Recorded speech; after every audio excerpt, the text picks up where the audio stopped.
देखिए, ये जो वीडियो है बहुत इम्पोर्टेंट वीडियो होने वाली है रिगार्डिंग CHSL 2018 के।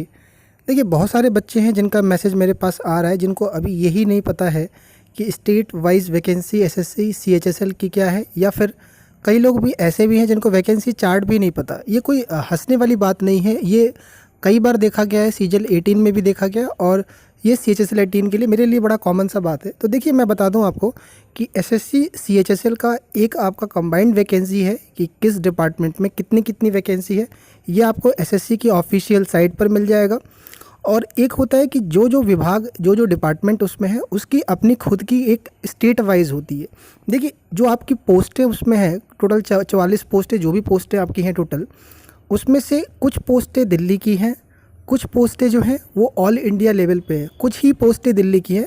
ज़्यादातर पोस्टें ऑल इंडिया लेवल पर होती है, मतलब कहीं पर भी आपको भेज सकते हैं, चाहे वो मिनिस्ट्री का LDC भी लिखा हुआ है। तो अब ये पता कैसे चलता है यार? तो उसके लिए आपको उस डिपार्टमेंट की स्टेट वाइज पता होनी चाहिए। कुछ डिपार्टमेंट अपना स्टेट वाइज बताता है, कुछ डिपार्टमेंट स्टेट वाइज नहीं बताता है। इसके लिए लोग RTI वगैरह लगाते हैं, कई बार RTI से रिप्लाई मिल जाता है, कई बार नहीं मिलता है। इसीलिए पोस्ट प्रेफरेंस भरना बड़ा कॉम्प्लिकेट काम होता है, और ये दिक्कत पैदा कर देती है, क्योंकि हमें कई बार पता ही नहीं रहता है कि अगर ये पोस्ट भर रहे हैं तो ये हमें कहाँ मिलेगी, और ये दिक्कत रहता है, राइट। कई बार लोग अच्छे नंबर ला करके, हाई स्कोर ला करके भी इस पोस्ट को भर देते हैं। कोई मान लीजिए पोस्ट भर दिया, और मान लीजिए कोई भरने के बाद ये देखता है लास्ट में कि जो उसको मिला पोस्ट वो कहीं अदर स्टेट में फेंक दिया उसको, या उसके स्टेट में तो वैकेंसी ही नहीं है। तो इसलिए आपको बड़ा सावधानी से ये काम करने की ज़रूरत है ना। दूसरी बात ये भी है कि मान लीजिए आपको ये भी पता है कि इसकी ऑल इंडिया पोस्टिंग है। मान लीजिए आप राजस्थान से हो, राजस्थान में आपको ये भी मालूम चल गया कि पोस्ट है, लेकिन वो डिपार्टमेंट आपका रैंडम एलोकेशन करता है। देखो, रैंडम एलोकेशन क्या है मैं आपको भी आगे समझाऊंगा ठीक से। तो अगर आपसे वो नहीं मांगेगा प्रेफरेंस कि आपको कहाँ जाना है, अपने मर्जी से कर देता है लोकेशन, तो भी आपके लिए दिक्कत रहती है, क्योंकि कुछ डिपार्टमेंट आपसे पूछ करके देते हैं, उसको हम कहते हैं कि पोस्ट प्रेफरेंस मांगती है आपसे। कुछ पोस्ट प्रेफरेंस नहीं मांगते हैं, बिना पोस्ट प्रेफरेंस मांगे ही कर देते हैं, राइट। तो ये सब कुछ आपको इन्फॉर्मेशन पहले से पता होनी चाहिए। वहाँ पर आपको SSC ऑफिस में जब आप DV कराने जाओगे, वहाँ कोई नहीं बताएगा, आपको पहले से भर के ले जाना होता है, राइट। अच्छा, ये आपके पास है वैकेंसी चार्ट, जो SSC की ऑफिशियल साइट पर मिल जाएगी। कौन कौन से डिपार्टमेंट में, कौन कौन से ऑर्गेनाइजेशन में कितनी कितनी पोस्टें हैं, ये उसके रिगार्डिंग है। ये ऑलमोस्ट मैक्सिमम लोगों के पास है, कुछ लोगों के पास नहीं है तो टेलीग्राम पे आप मुझसे मैसेज करके ले लेना, आपको मिल जाएगा। ये है कितनी पोस्टें कहाँ कहाँ पर है। अच्छा, मैं आपको एक दूसरी चीज़ बता दूं जो बड़ा ही चौंकाने वाली बात है। और दूसरी बात कि कई लोग ये जान नहीं पा रहे हैं कि यार ये पोस्ट प्रेफरेंस फॉर्म क्या है और ये पोस्ट प्रेफरेंस क्या है। देखिए बच्चे, जो आपका डॉक्यूमेंट वेरिफिकेशन होगा उसमें आपको एक अलग से एडमिट कार्ड दिया जाएगा, जो कि ऑफिशियल साइट पर आएगा आपका। जैसे कोलकाता रीजन का आ गया है, नॉर्थ का भी कुछ दिनों में आ जाएगा, राइट। तो आपको क्या होता है कि एक साथ में उसी एडमिट कार्ड के साथ ही उसी साइट पर एक पोस्ट प्रेफरेंस फॉर्म होता है। कैसा होता है मैं आपको अभी दिखाऊंगा आगे, राइट। उसमें आपको पहले से ही घर पे उस पोस्ट प्रेफरेंस फॉर्म को भर के लेके जाना होता है। वहाँ जब आप जाओगे तो कुछ फॉर्मेलिटीज़ होती हैं, उसके बाद आपको कंप्यूटर स्क्रीन पर बैठाया जाता है और आपसे वो पोस्ट प्रेफरेंस मांगा जाएगा, या आपसे बोला, आप मांगा नहीं जाएगा, आपसे कहेंगे आप बोलिए अपना पोस्ट का ऑर्डर।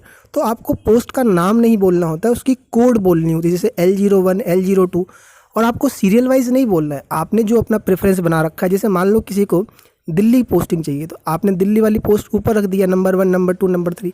किसी को होम पोस्टिंग चाहिए तो उसने पोस्टल असिस्टेंट को ऊपर रखा है तो वो उसको बोल देगा। ये मैं आपको एग्जांपल के तौर पर समझा रहा हूँ, क्योंकि उसी के मुताबिक आपको पोस्ट डिसाइड होता है। तो वो कोड पोस्ट प्रेफरेंस फॉर्म आपको अभी से भर के रखना पड़ेगा, क्योंकि बड़ा कॉम्प्लिकेट काम होता है। कई बार वो कटता पिटता है और फाइनल वहाँ ले जाना होता है, ठीक है। वहाँ पर आप बैठ के नहीं भरते हो, अगर भरोगे तो कई बार उनका बिहेवियर बड़ा अजीब सा होता है ऑफिस में, आपको डांट भी देंगे वो लोग, और ये आप वहाँ कर भी नहीं पाओगे। 40 पोस्टें हैं, कन्फ्यूज़ हो जाओगे आप, राइट। तो ये ध्यान में रखने वाली बात है। जब वहाँ जाते हो तो एक डिक्लेरेशन फॉर्म भी देते हैं, वो कैसा होता है मैं आपको दिखाता हूँ। उस डिक्लेरेशन फॉर्म में कुछ टिक्स करने होते हैं कि जैसे मान लीजिए आपके पास NOC की रिक्वायरमेंट है, आपको क्या, आपको उम्र में छूट चाहिए, एज रिलैक्सेशन चाहिए। कई लोग क्या होता है कि फॉर्म भरते हैं जब, और उनकी उम्र ज़्यादा हो जाती है और वो लोग एज रिलैक्सेशन नहीं क्लिक करते हैं, तो वो लोग दोबारा से एज रिलैक्सेशन को क्लिक कर सकते हैं। क्लिक करने का मतलब उसमें टिक करना होता है 5-6 ऑप्शन, वो भर के आपको देना होता है, राइट। तो ये दोनों मैं आपके साथ दिखा रहा हूँ। ये है पोस्ट प्रेफरेंस, इसमें आपको हर पोस्ट की कोड लिखी हुई है L01 L02। और ये जो पोस्ट प्रेफरेंस है, अब ऐसा मत करना कि आप नॉर्थ रीजन का निकाल लिया और वही लेके चले गए, वैसे चल जाएगा, लेकिन हर एक जोन का भी ये फॉर्मेट अलग अलग होता है, लेकिन सब ऑलमोस्ट लगभग सबका एक ही जैसा होता है। ये है आपका, ये जो नीचे लिखा है 1 2 3 4 जो देख पा रहे हो, जहाँ मैं टिक कर रहा हूँ, ये आपको यहीं पर भरना होता है। नंबर 1 पे मान लो आपको L03 चाहिए, तो पहले आपने L03 रख लिया। अब L03 क्या है देख लीजिए, इसमें मैं एक एग्जांपल दे रहा हूँ। जैसे आपको CBI चाहिए तो पहले आपने ये रख लिया, दूसरे नंबर पे दूसरी पोस्ट, फिर तीसरी। कोई ज़रूरी नहीं है, पहली चीज़ कोई ज़रूरी नहीं है कि आपको ये पूरा ही भर के ले जाना है। अगर आपको केवल 5 पोस्ट ही चाहिए तो 5 ही भर सकते हो, कोई एक ही पोस्ट चाहिए तो एक ही भर सकते हो। कई लोग यहाँ पर मुझसे ये भी पूछते हैं कि सर मेरे तो सिर्फ PA के लिए नंबर है, कम नंबर है, तो मैं पूरा क्यों भरूँ। तो प्यारे बच्चे, ये आपको नहीं पता है ना कि आपको कौन सी पोस्ट मिलेगी, भरोगे तो आप सारी पोस्ट, राइट। ये कुछ छोटी छोटी चीज़ें हैं, ये ध्यान में रखने वाली बात है, आपको ये भरना होता है। अब इसको भी लेके बड़ा कन्फ्यूज़न है कि सर इसमें हम क्या रखें, कैसे। बच्चे बड़ा कॉम्प्लिकेट काम होता है पोस्ट प्रेफरेंस भरने का। अभी आपको लग रहा है ऐसी चीज़ें, आप खुद कन्फ्यूज़ हो रहे होंगे, आप मुझे समझ सकता हूँ, क्योंकि CGL 18 में मैंने बहुत लोगों को हैंडल किया है, तो मैं ये चीज़ जानता हूँ। और कैसी कैसी दिक्कतें आती है मैं खुद हैरान हूँ, इतने हाई स्कोर करने के बाद भी लोगों को कितनी ऐसी ऐसी दिक्कतें होती है कि मैं खुद रहता हूँ, ठीक है। और ये है वो डिक्लेरेशन फॉर्म जो मैं बता रहा हूँ कि अगर आपको एज रिलेक्स, यहाँ लिखा हुआ है एज रिलेक्सेशन, अगर आपको चाहिए तो टिक कर देना इसमें, ये आपको पहले ही दे देते हैं वो, और ये भर के देना होता है साथ में, राइट। ये डिक्लेरेशन फॉर्म है, ये आपको वहाँ पर मिलेगा SSC ऑफिस में DV से पहले। और ये वाला जो आपका है, ये आप पहले से घर पे बैठ के 5-6 कॉपी निकाल लीजिए, इसकी आराम से भर लीजिए। और हर पोस्ट क्यों भर रहे हो, अपनी रिक्वायरमेंट अपनी ज़रूरत के हिसाब से देखिएगा। देखिए मैं आपको बता दूं, ये जो पेड सर्विस मेरी चल रही थी रिगार्डिंग इसके, क्योंकि जैसे मैंने बोला कि कोई हेल्प चाहिए, सजेशन चाहिए, मैसेज भरा पड़ा है मेरा टेलीग्राम का। अच्छा, टेलीग्राम पे मैसेज कैसे करना लोगों को नहीं पता। जब आप टेलीग्राम ग्रुप ज्वाइन करते हो, नीचे टेलीग्राम ग्रुप का लिंक होगा, तो वहाँ पर राइट कॉर्नर में मैसेज करने का ऑप्शन होता है। आप मुझे पर्सनली मैसेज कर देते हो। जो लोग पेड सर्विस चाह रहे हो, मैं फिर से बोल दे रहा हूँ, तो वो लोग मेरे को मैसेज कर देना, राइट। और चार्जेस बहुत ज़्यादा नहीं है कि बहुत ज़्यादा ऐसे करो, बहुत भीड़ हो गई बच्चे, बहुत ज़्यादा लोग हो गए हैं मैसेज, तो सबका रिप्लाई नहीं कर पा रहा हूँ। मेरे पास टाइम में, मतलब नेट ऑन करते ही सीधा यही आ जाता है। और थोड़ा सा ध्यान रखिएगा, करिएगा। अच्छा, जो लोग नहीं लेना चाहते हो पेड सर्विस, कोई बहुत ज़्यादा वो परेशान या बहुत ज़्यादा डिमोटिवेट होने की ज़रूरत नहीं है।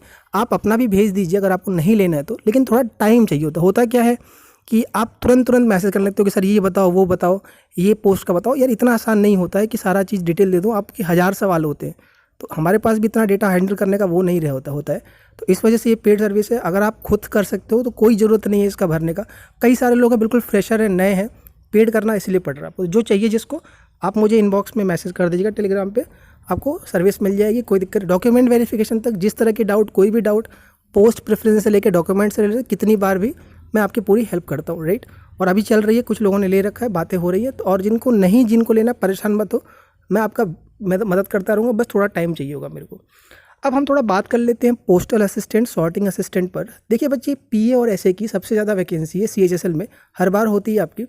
तो इससे रिलेटेड मैं कुछ बातें आपको बताता हूँ। कई लोग इसको भी लेकर के कन्फ्यूज़न में हैं कि देखो, इसकी जो ऑल इंडिया पोस्टिंग होती है, पहले बता दूँ मैं आपको कि इसकी स्टेट वाइज जो, अगर आपने वैकेंसी चार्ट देखा तो मान लीजिए उसमें कोई वैकेंसी है 3000 समथिंग, तो इसकी ऑल इंडिया 3000 कहाँ है ये पहले से पता रहती है, ठीक है। और इसकी स्टेट वाइज जो होती है, ये बहुत लोगों के पास नहीं है कि इसकी स्टेट वाइज कहाँ पर है। टेलीग्राम पर मैं भेज दूंगा, आपको ले लीजिएगा स्टेट वाइज।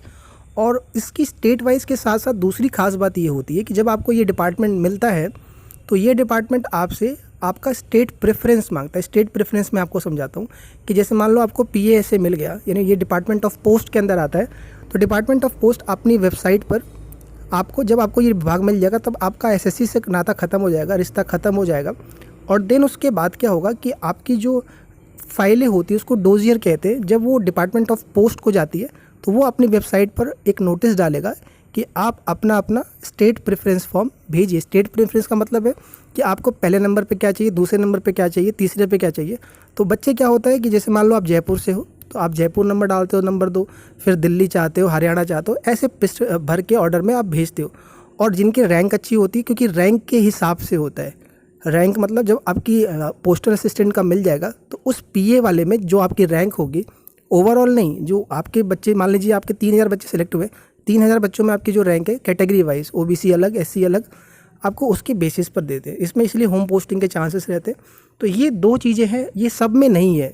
ऐसा नहीं है कि अगर आपने CGDA ले लिया तो CGDA भी आपसे पूछेगा। CGDA रैंडम करता है आपका, और कुछ मिनिस्ट्री पूछती हैं, कुछ नहीं पूछती हैं। ये आपको इन्फॉर्मेशन पहले से पता होना चाहिए, राइट। ये सब बातें हैं, है ना। ये मैं जो आपको दिखा रहा हूँ ये नोटिस है CHSL 16 का, 10+2 16 का, जब एलोकेशन हुआ था PA का।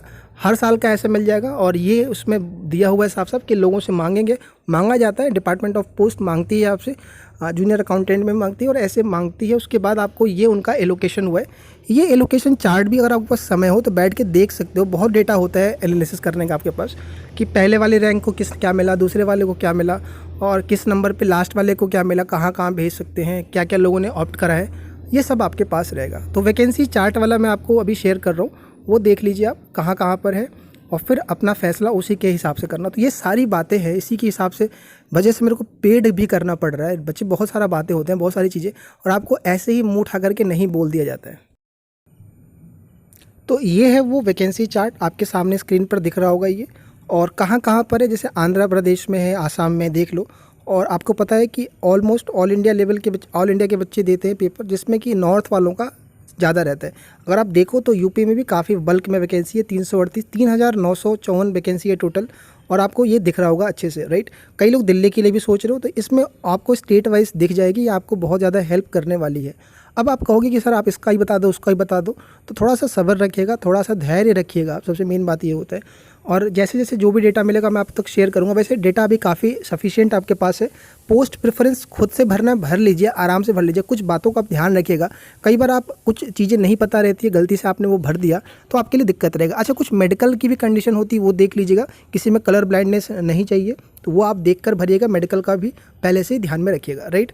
और दूसरी बात ये ध्यान रखिएगा कि जिनमें स्टेट प्रेफरेंस मांगता है, अगर आपको दिल्ली मिलने का चांस या होम स्टेट मिलने का चांस नहीं मिल रहा है, तो जिनमें स्टेट प्रेफरेंस मांगते हैं उनको कोशिश करिएगा प्रेफरेंस देने के लिए। क्योंकि आपको पता है कि आप इस जॉब में लंबे टाइम तक नहीं टिकोगे, आपको दूसरे एग्जाम्स भी देने, आपको एक बैकअप के लिए ये जॉब रखनी है, राइट। तो इसलिए कोशिश करिएगा कि होम स्टेट रहेगा, तो उसमें आपको तैयारी करने में आसान भी रहती है, और आप मेंटल सेटिस्फाइड भी रहते हो, आपको मेंटल कोई स्ट्रेस नहीं रहता है घर के पास रहने में। तो ये कुछ बातें थी, और भी मैं डेटा लेके आ रहा हूँ CHSL के रिगार्डिंग। हर एक पोस्ट से रिलेटेड जो भी इन्फॉर्मेशन मेरे पास होगी शेयर करूँगा। कोई भी हेल्प चाहिए कमेंट में लिखिएगा। कोई ज़रूरी नहीं है पेड सर्विस लीजिए आप, कोई ज़रूरी नहीं है कि आप हर एक चीज़ के लिए आपको ज़रूरत है। जो भी ज़रूरत है, जितना बन पाएगा मैं आपको कर रहा हूँ। कमेंट सेक्शन, यूट्यूब, टेलीग्राम पे मैसेज कर दीजिए, फ्री होकर रिप्लाई करता हूँ।